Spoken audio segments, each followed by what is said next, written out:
คุณลุกเลิศมากคุณลุกเลิศมากสวยมาก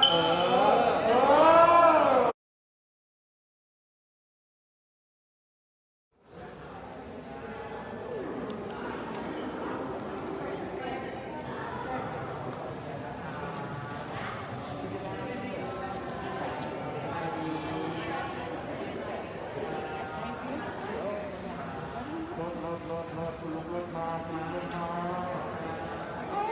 สวยมากเดี๋ยวเดินมา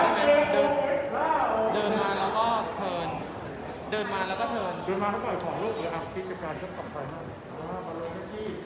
ตัดไฟให้ถามว่าคนตัดอะไรเขาผ่าคนนั้นรถสวยมากก็สวยจังเลยอ่ะชุดตามแม่เลยดูสิเดี๋ยวนะ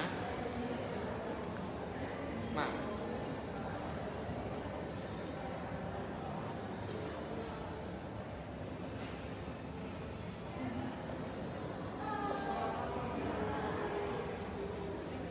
เก่งมากเก่งมากเก่งมาก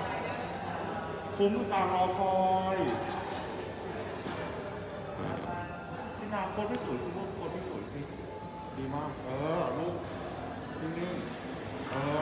ๆลูกแม่สั่งจะได้อย่างนั้นเลย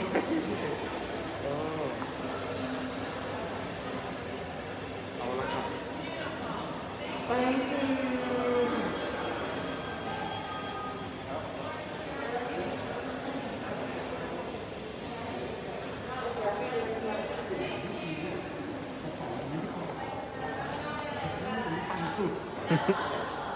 กระเป๋าเดี๋ยวเขาพาขึ้นไปเดี๋ยวเจ้าหน้าเขาพาไปเช็คอินโอเวอร์นะ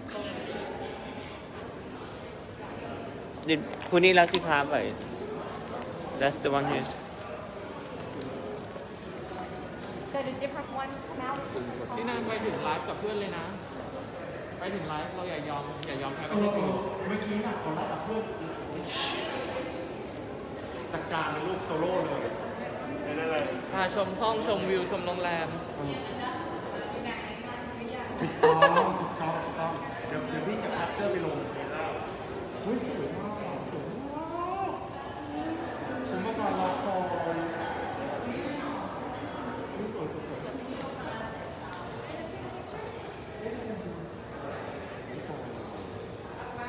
ใส่เลยใส่แล้วลูกมาชมกันว่าสวยมาชมกันจากให้คนเคย